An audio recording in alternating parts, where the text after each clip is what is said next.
साथियों, शासन जब कोटेदारों को कमीशन बढ़ोतरी करके नहीं दे रहा है तो कम से कम उसकी जिम्मेदारी भी कम कर देनी चाहिए।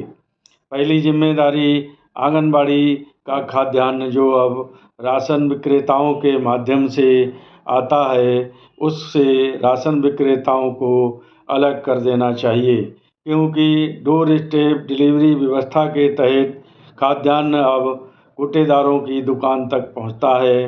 आंगनबाड़ी भी उसी गांव की होती हैं, इसलिए अब खाद्यान्न को कोटेदारों के माध्यम से न देकर सीधा आंगनबाड़ी सहायिकाओं को देना चाहिए। इसी प्रकार से एक अन्य दायित्व जो मध्याह्न भोजन योजना का चल रहा है, उसमें भी कोटेदारों को बगैर मतलब से घसीटा जाता है, जबकि खाद्यान्न को जिस समय भी आए सीधा विद्यालयों के अध्यापकों के सुपुर्द कर देना चाहिए, जिससे कोटेदारों और अध्यापकों के मध्य जो वैमनस्यता बढ़ती है, कम और ज़्यादा को लेकर, खाद्यान्न की गुणवत्ता को लेकर वह दूर हो सकेगी तथा समान रूप से कोटेदार और अध्यापक रह सकेंगे। इसलिए मेरा शासन से अनुरोध है कि इन योजनाओं से कोटेदारों को दूर कर दिया जाना चाहिए।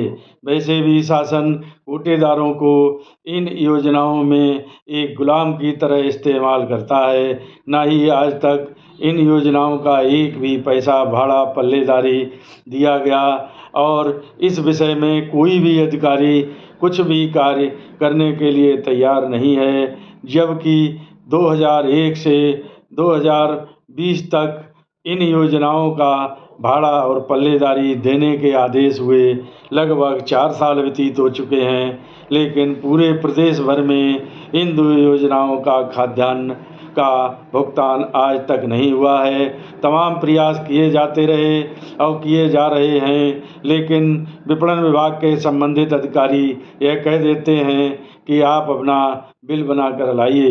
यदि उनको बिल बना कर दिया जाए तो उसमें 20 मीन मेख लगाते हैं और उसको लौटा देते हैं। ऐसे अधिकारियों से मैंने जब कहा कि आपके पास सारा खाद्यान्न रिकॉर्ड होगा तो कोटेदार बिल बनाकर क्यों दे, क्योंकि प्रेषण अथॉरिटी आप ही थे। हम लोग तो उसको उठाकर संबंधित संस्था तक पहुंचाने का कार्य करते हैं, तो हम लोगों के पास इसका रिकॉर्ड कहां से आया। मेरी इस बात से कोई भी विपणन अधिकारी सहमत होने को तैयार नहीं है। उनका कहना है कि आप ही अपने बिल बना कर दीजिए। जब उनसे बिल बना कर दो तो 20 कानून उसमें निकाल कर उसको लौटाने का कार्य करते हैं। इसलिए शासन से मैं मांग करता हूँ कि इन 2 योजनाओं से कोटेदारों को मुक्त कर देना चाहिए ताकि शिकवा शिकायत दूर हो सके। इस विषय में मैं शीघ्र ही लखनऊ जाकर खाद्य आयुक्त और खाद्य सचिव महोदय से भेंट करूंगा। उनसे भी आग्रह करूंगा कि आप हम लोगों को इन 2 योजनाओं से मुक्त कर दें तो ज़्यादा अच्छा रहेगा, क्योंकि अब आपकी डोर स्टेप डिलीवरी व्यवस्था के तहत सारा खाद्यान्न सीधे गांव तक जाता है, जो एक बढ़िया कार्य है। इसी योजना के तहत इन दोनों संस्थाओं का भी खाद्यान्न उन्हीं संस्थाओं में सीधे पहुंचना चाहिए।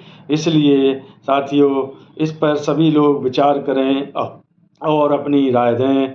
जय हिंद, जय भारत।